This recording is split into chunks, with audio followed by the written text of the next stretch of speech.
This interview is a part of the Oklahoma Historical Society's oral history program Living Legends collection.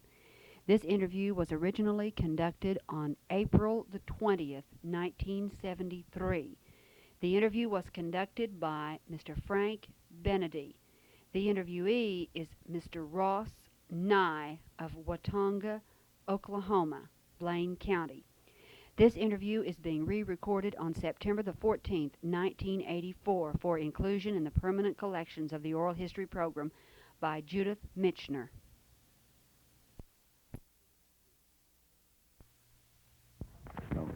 I think we're going now.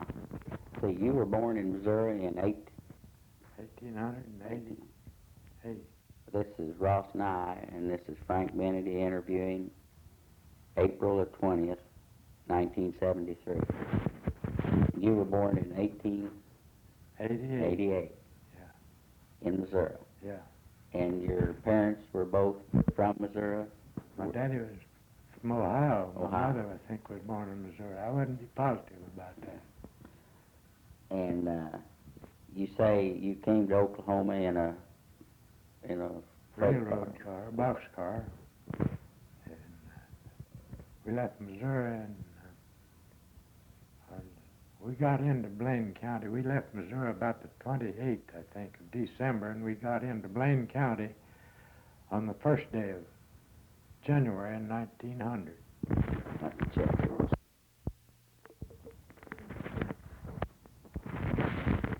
You say your father had 5 brothers in the Civil War? Yeah, and both of my granddaddies, on my mother's side and on my daddy's side.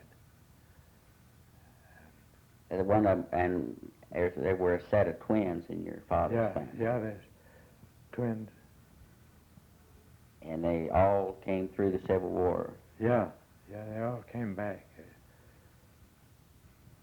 And see, and the event that you remember back in Missouri before you came to Oklahoma is about the thrashing, I think you told me. Had a thrashing, the first steam thresher I ever seen up there. They had to pull the engine with horses. It was an upright engine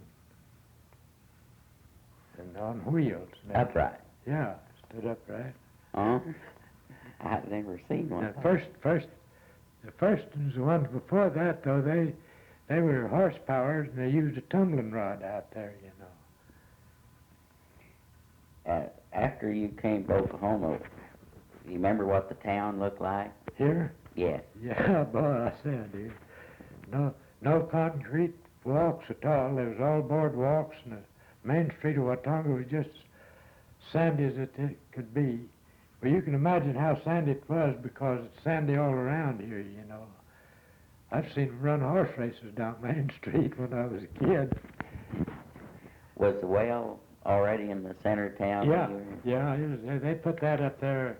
I don't know when it was put up, but it was there when we came here. What event do you remember? What the stores and things? Do you remember any of those? Yeah.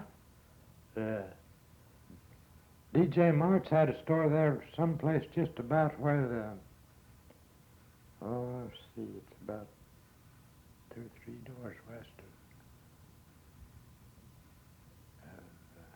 it was about the middle of the block on the south side.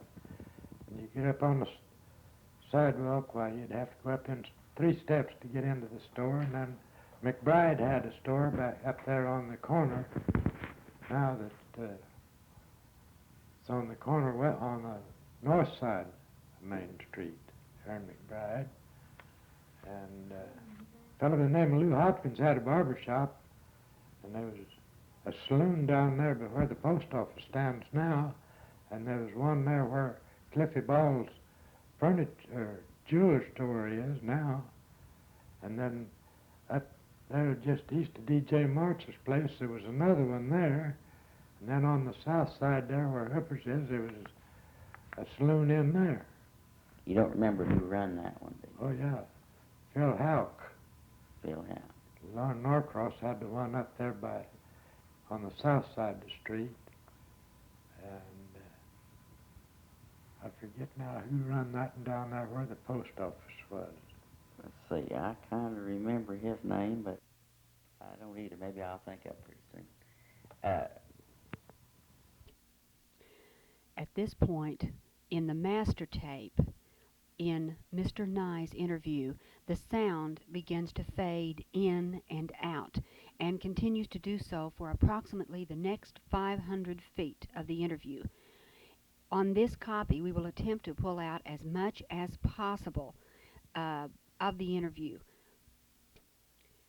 But the sound, however, the sound levels will be uneven, but we will do the best we can with the quality of the master tape that we are working with.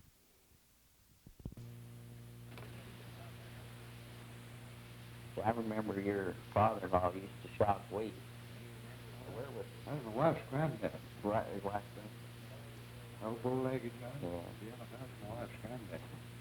I can see him walking out to 168 of the bundles to this day. And I can't see how anybody had the nerve to shop that many bundles, but he would do it. Yeah, he was an old man, too. Yeah, he was probably at that time 70, wasn't he? That might be an older man. Where was he born? Do you have any idea?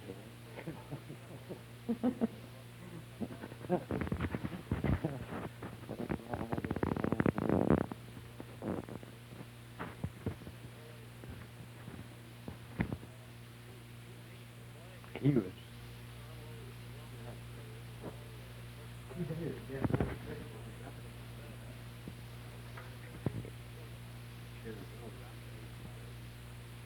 He died on Thanksgiving Day.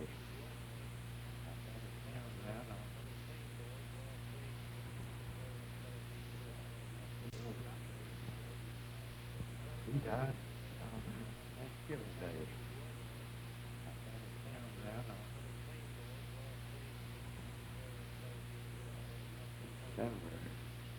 Where was his family at?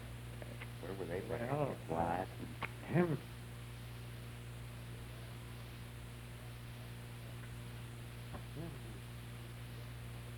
His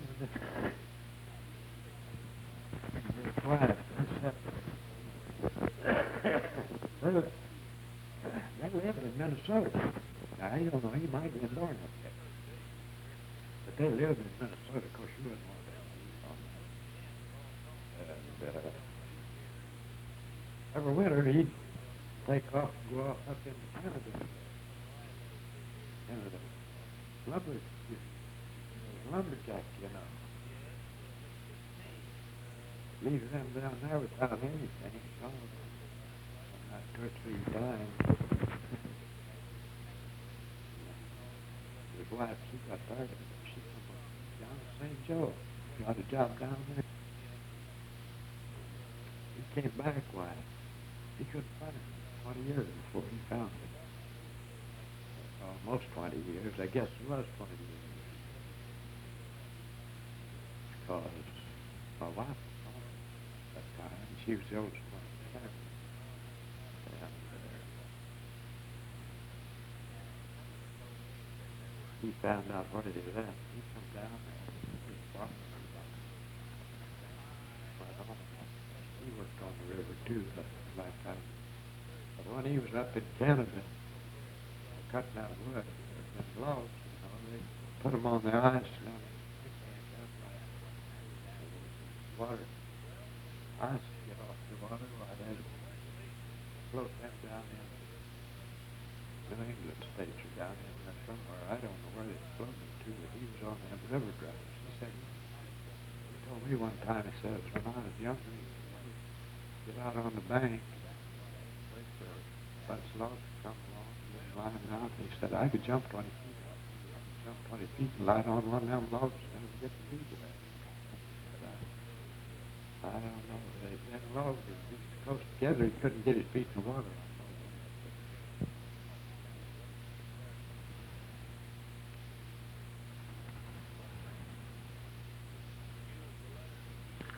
He done that for several years. Later on, why, he got working on the river there, the Missouri River, that See, they built dikes all over St. Louis. Put it on up to past Omaha, Nebraska, I guess, on that.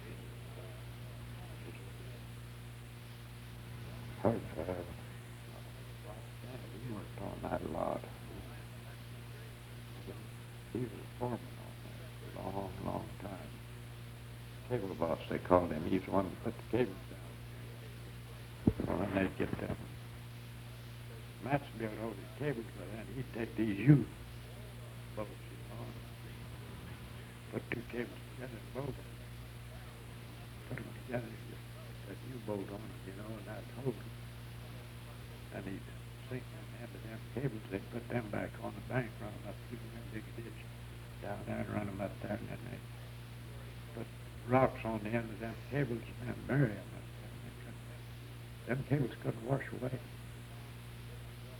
You remember the floods on the North Canadian down here? 1922. Is that the largest flood, you think? That's the largest flood that they've ever had in here since I came here. Oh, yes, I remember that. I was working for Wheeler at that time, elevator, a little old elevator. And after the flood went down, why, Jim Scott couldn't hardly get hands nowhere anymore. Jim Scott come in and asked Wheeler if he'd let me come out there and work for him and harvest. He said, you want him out there? He said, you couldn't hire him for what you're paying.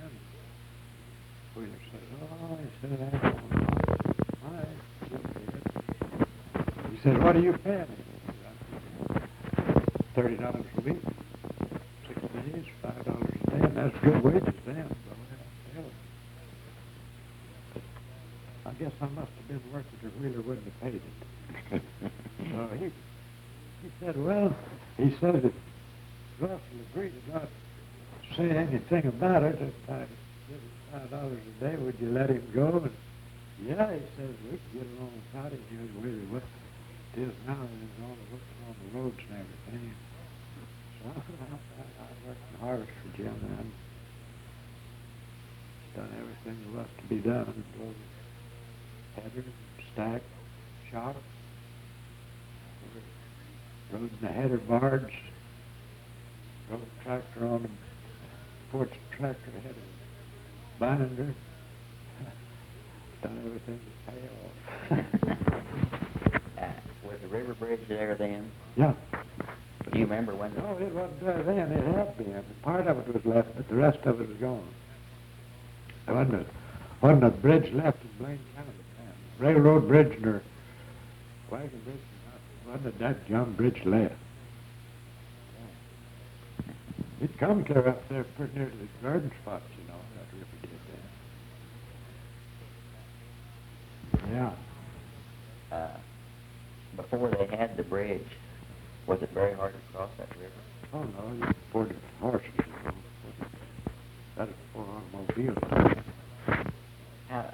How many crossings did they have? Main crossing? Well, they had one out here west of town, and this in south of town, and then up about 4 miles north of that. You know where Cecil built that last bridge up here? Mm-hmm. Well, there was a crossing there. There was a bridge in there at last, but when we lived along there, where everybody poured, there wasn't no bridges. So we lived that long. Do you remember when they built the courthouse? Remember that being built? There was somebody coming up flower. Sitting there where the First Baptist Church is now. And then when they built the new one, why, Charlie Brown bought that old courthouse, put a show house in there. Charlie Rook rented that. Then he got a lease on it for 5 more years. Built it down on Main Street in the Ann Boat. Charlie, he didn't like it, but he couldn't do nothing because he paid his on that. He has the contract. What happened to the old courthouse building? They tore it down, I guess, when they built that church. I don't. Yeah, I was away from here for about 4 years. And I lived up in there and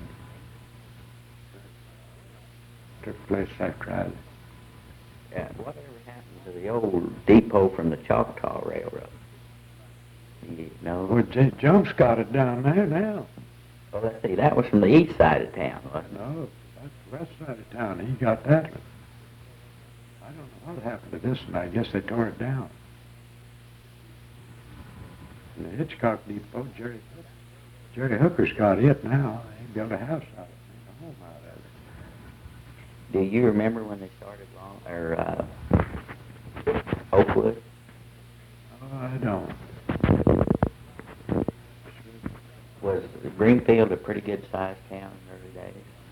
No, it's not like Hitchcock. It never was too big. It's close to Watonga here, you know, like Hitchcock. It stayed about the same all the time. But there wasn't much difference in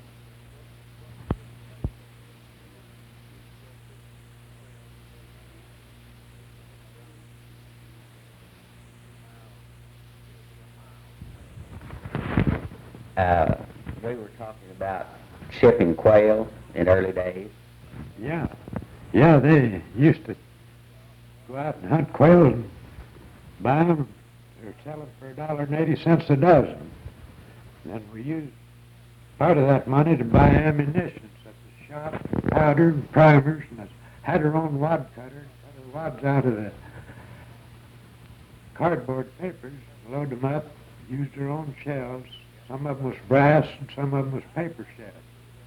Go out and kill another bunch and bring them to town and sell them. A fellow by the name of Boats and Billings bought them quail and shipped them to New York City.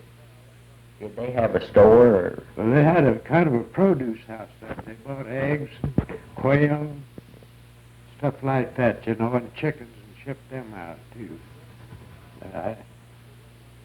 I done most of the carrying them to that town. I'd bring in, get on a horse and come to town a horseback and sell the quail. Have a list of the stuff that my daddy wanted to buy. So I'd go get all that stuff. I bought my shot and powder from Bill Munger that run the hardware store up there. And the primers. Had that old black powder. And on a misty day, or a day that was a little bit cloudy and wet, why, you have to take two fellas along, one to stand outside when you shot to see where the quail fell, because the powder is just like looking through a smoke. It was smoke.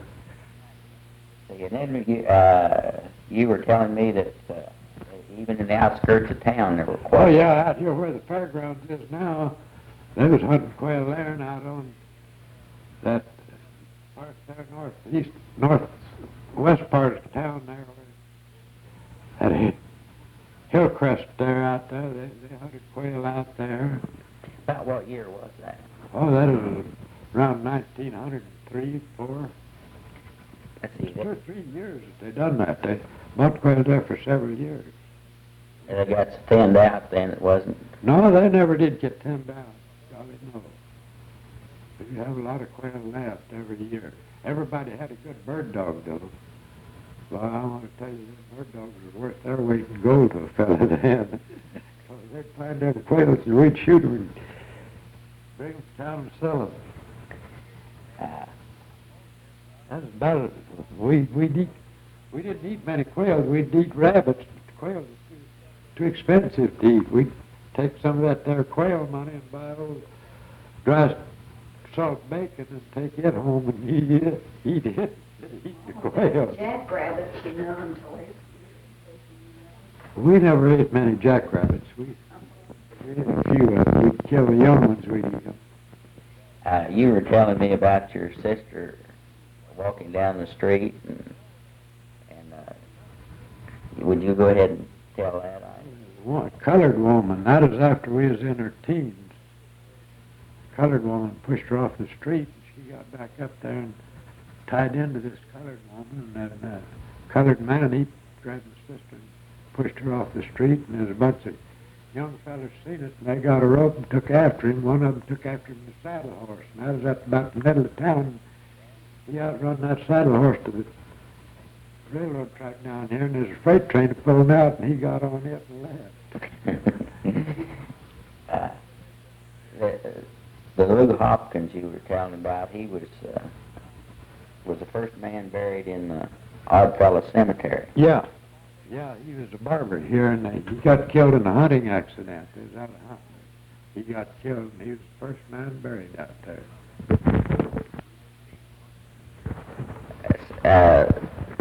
You were telling one time that there was an Indian scare. Yeah, they thought they was going to have an uprising here, and Bill Munger run the store. And he opened the doors, and they carried all the guns out. And there's another hardware store here. I think Phil Cole run it. They carried their guns out, let them have the guns and all the ammunition. It didn't materialize. They quieted down, and they took their guns and ammunition back. Was there a man run this house? Did he run a saloon? Yeah. Was there a man? Yeah, he ran a saloon. He's a big fat guy. And he had a mustache, didn't he? Yeah. Yeah. Tom Papa. I don't know whether.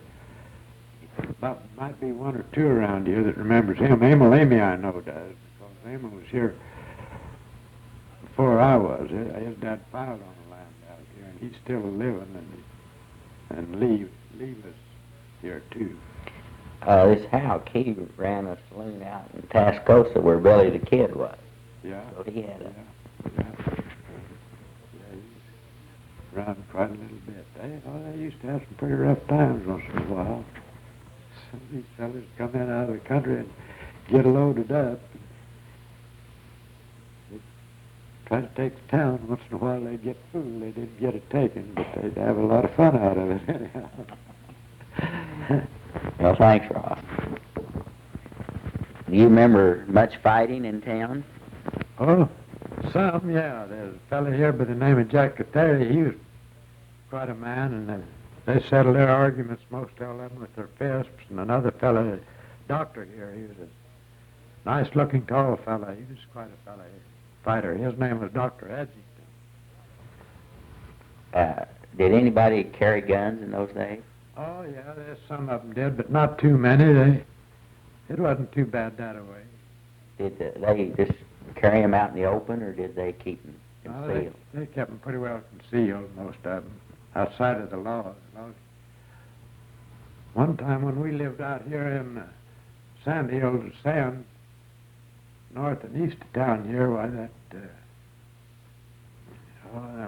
outlaws that Doolin and them fellas, they rode by our house, went by there. We didn't know who they was at the time, but we found out afterwards. There was several of them fellas. More of them than Dalton's was into the deal too, you know. They rode by here. They'd done some robbery up in the northeast part, and they was making it out in here in these chip hills to where they could hide for a while. My dad came over here from Bohemia, and you was telling me that you knew him before he could speak English. Oh, yeah. Jim Benneda. Yeah, I knew Jim before he could speak English.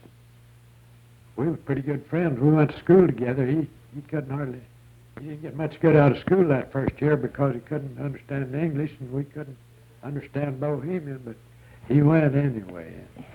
Then later on, after I went up to Hitchcock to buy grain up there, why, I bought your dad's wheat all the time, and he, pretty good customer. He helped me out all he could. He knew me pretty well. Oh, how did you understand my dad if he talked Bohemian in school? By golly, we didn't. We didn't understand him. We just had to guess at it. How did, whenever he wanted something or you wanted him to do something, how did he know what to do? Well, we didn't exactly know. We just had to guess at it. No, I don't want to tell you. Oh. Now you just tell me about somebody taking an Indian to jail. Oh, that is Bob Smack. He took a drunk Indian up there. And Who was Bob Smack? he was a city marshal. And after he got him up to the jailer says, "He looks to me like he'd been drugged," the jailer said. Bob says, "Well, he has." He says, "I drug him 2 blocks to get him up here."